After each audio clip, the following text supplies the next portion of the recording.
hear from an inspiring artist who, I believe, embodies all of our core values. Sharon Udoh is a longtime Central Ohio singer, keyboardist, and songwriter, and is an artist in residence this year at the Wexner Center for the Arts.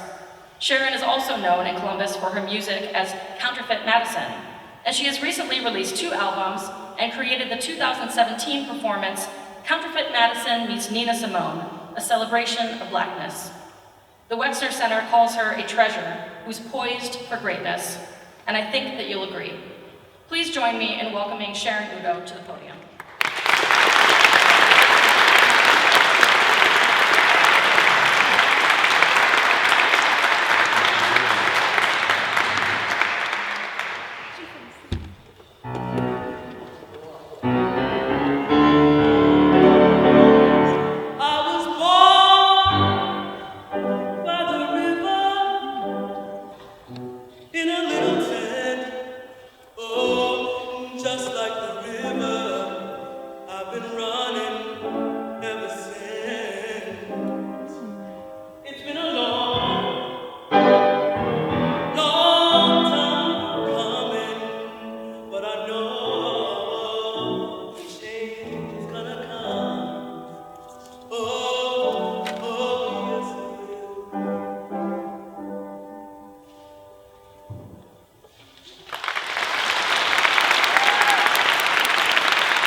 Hi, my name is Sharon. I'm a pianist, vocalist, composer, arranger, and band leader.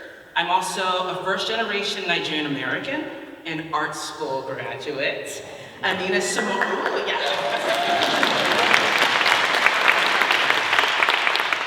Simone enthusiast and introvert. Don't get it twisted. With all the feelings in the world, and I haven't met a vegetable that I don't like. So, we're gonna play a bit of a game.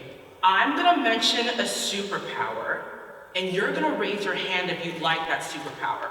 You can choose more than one, there's no real logic to this game, and your imagination can run wild. Are you ready? Okay. Raise your hand if you'd love to be able to read minds. Right? Raise your hand if you'd love to have unlimited strength and stamina. Yeah. Raise your hand if you'd love to be able to fly. That'd be sweet. Okay. Raise your hand if you'd wish to eat all the chocolate in the world with absolutely 0 physical or digestive consequences. And if you don't like chocolate, insert pizza. Raise your hand if you'd love to be able, with 100% accuracy, predict the future. See? Okay. I don't know about you, but I absolutely hate the unknown. I have a warm personality, I'm a pretty unique dresser, my musical performances can be pretty reckless at times, so a lot of people who meet me think I'm carefree and can go with the flow. They couldn't be more wrong. They are completely shook when they find out I'm heavily routine, type A, and the biggest worrywart of all time, and I'm frightened of the future because it's the biggest unknown. I've also been afraid of change. Change means something new might happen, like with a new job, there's new experiences. With a new romantic relationship, there's interpersonal challenges. With a new college, there's new things going on. New travel to a new country, unfamiliar experiences. And a lot of people, like the old me, hate change because, of course, it leads right back to that great fear of the unknown. So, what even is this change? A lot of important leaders throughout history have talked about it, like Martin Luther King. He said, change does not roll in on the wheels of inevitability, but comes through continuous struggle. Aretha Franklin saying, some people call me selfish because I want you to myself, but it better be a freezing day in July if I catch you with somebody else. I want to see a change in you, baby. I want to see a change right away. Obama used it in his campaign, change we can all believe in.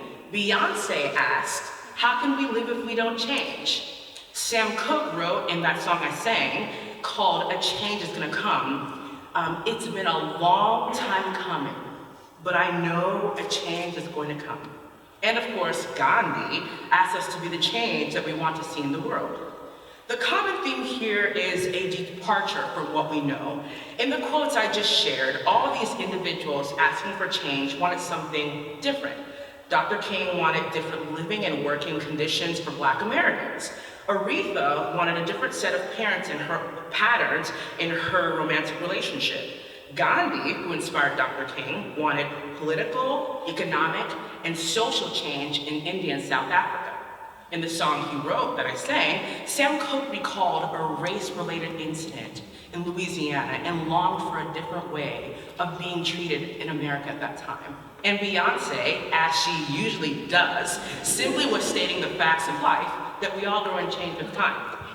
Okay, so we've been talking about change from all these people in external ways, social, political, cultural ways. But what if the changes are internal? This is where I might get in a bit of trouble, but hear me out. You are allowed to change your mind.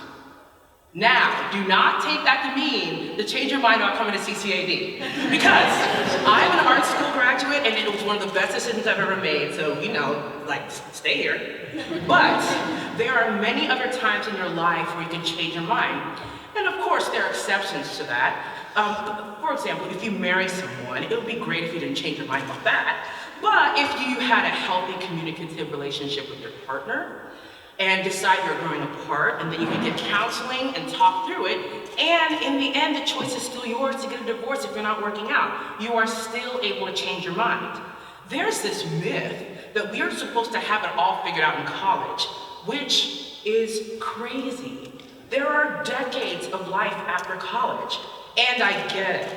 College is expensive, and it's really helpful in determining your future, and if someone is paying for it, they want to make sure they're not wasting their hard-earned time and money.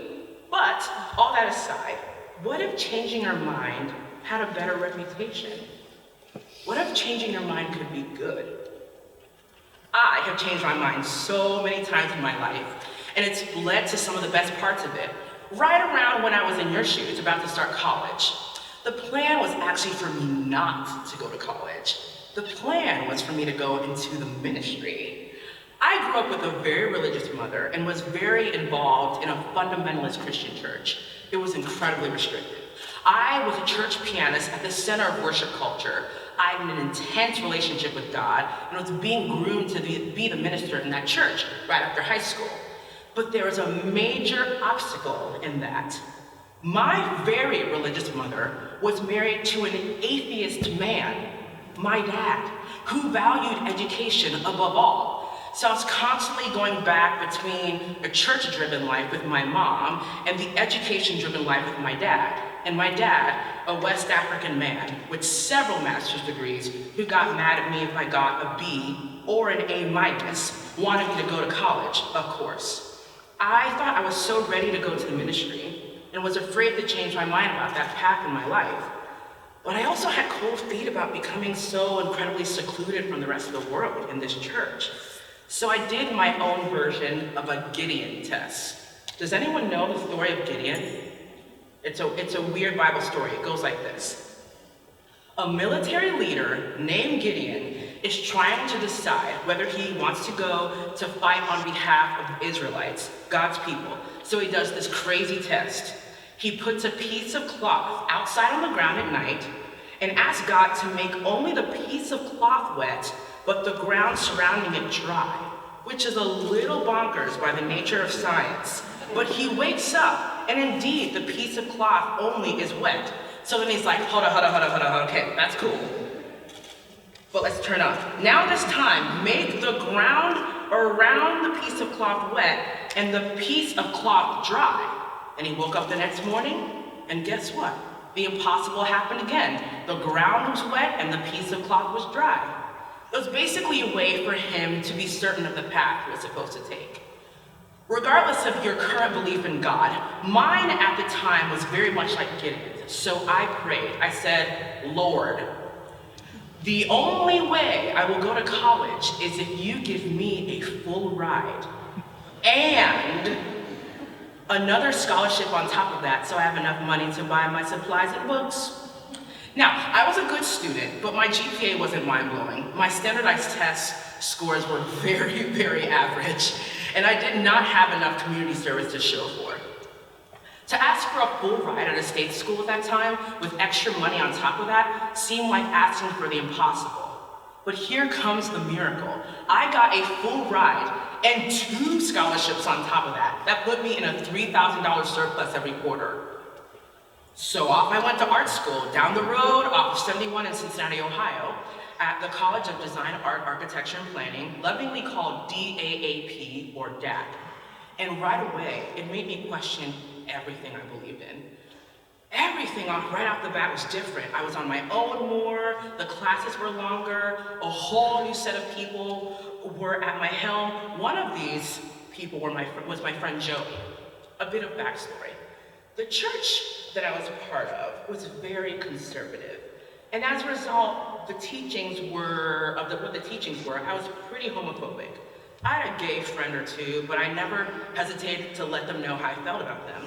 I was taught in church that being homosexual was a sin, specifically at the rise of AIDS in the 90s, and I used to cling to the phrase, love the sinner, hate the sin. But one of the first people I connected with was a homosexual, Joey, and his voice was so high, and his hands were flamboyant, and he was just so gay. And being in this new environment, I wasn't as closed off to him as I normally would have been. So I asked myself, do I personally, not the church, but me, do I personally have a problem with Joey being gay? And I found out that I didn't. So I slowly began to open up, question and break down all the homophobia that had been building inside of me. Joey told me all about his experience as a gay teenager, and I was curious and intrigued. But do not get it twisted. It did not happen overnight. I was still religious. I still went to that church all the time. Joey still made me mad uncomfortable. And all my assignments in my first 2 years of college were illustrations of Jesus on a cross and interactive assignments about Bible stories. In my 3rd year, I took a film class, and I remember watching The Matrix for the first time. And it led me to ask myself, what if I began to explore secular themes within my art?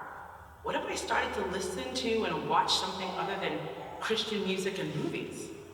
So I announced to my class, hey y'all, from now on, I'm gonna start listening to secular music. And they side-eyed me, because they're like, is she okay? Because they knew how religious I was. But on the next day, on my desk was a pile of CDs from Weezer's Pinkerton, Prince's Purple Rain, Fleetwood Mac's Rumors, a mixtape with Brandy, Aaliyah, Missy Elliott, and Destiny's Child on it, that one album that Jay-Z did with Linkin Park, and so much electronic. It was good, I really liked it. I remember hearing the Beatles for the first time at the age of 22. Imagine that! And that was just the beginning. My life since college has been a series of changes in various sizes, most of the ones occurring in my 30s, when most people think you're supposed to have it all figured out. I'm here to promise you, you don't. In my late 20s, I made a decision to play music outside of church. I finally left that restricted church when I was 32, 14 whole years after I changed my mind and went to college. I started wearing pants. I wasn't allowed to do that in my church. And who knows, if I hadn't been willing to change my mind and open my heart to my gay best friend Joey in college, I'm not sure I would have had the courage to come out to myself 17 years later. I remember telling my friend that I'd never date a woman. What a joke. I also said I'd never get a tattoo. I have 37 of them. Y'all, I haven't even touched on the side of my varying careers as a result of changing my mind. I was a web designer throughout college and for my 20s and in my 30s. I've been a kitchen manager without culinary school, a high school administrator without an education degree, an experimental theater actor without prior experience, an accompanist with no music degree. And this year, I'm redefining myself with a residency award at the Webster Center of the Arts, which is all to say, what if we were less worried about changing our mind about ourselves? What if we spent more time asking, what if? What if we were less obsessed with having it all figured out and being certain? What if there was nothing wrong with being uncertain? Nothing wrong with not knowing the answer? So, okay, a lot of you in this room are artists, and in art school you have to make decisions about your artistic practice and presentation and explain your processes and conclusions and methodologies, so on and so forth, with a degree of certainty. And that is all part of developing as an artist, but it's okay to evolve. What if we were open to questioning ourselves a little more? I asked all these questions to myself in college and later. What if I didn't gay? What if I believed in God in a different way than I was taught? What if I'm only scared because someone told me to be scared? What if I tried a different design element here? What if I reinterpreted this piece of art? What if I'm wrong? And if there's one thing people hate to do, especially Americans in this day and age, it's admitting they're wrong. And if there's one thing I want to change about the world, it's the ability for us to admit when we're wrong. Think of what would happen artistically, socially, politically, economically, spiritually, interpersonally, online, on Facebook, if we made it okay as a culture to admit when we were wrong and gave ourselves space to change our minds. How might that change the way we spoke to one another? How we love? How we engage with things we don't understand? How we engage with ourselves? How we embrace change? Because as scary as it is, change is a natural part of life, and I've personally found in a lot of cases that it can be so much better than we imagine it to be. I'm gonna end with another song. It's a cover by Nina Simone, a singer, songwriter, pianist, and activist who has guided my art over the past few years. It's a song about how everything changes and how beautiful that can be. And it doesn't have to have a bad rap. Change can be so, so good.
Oh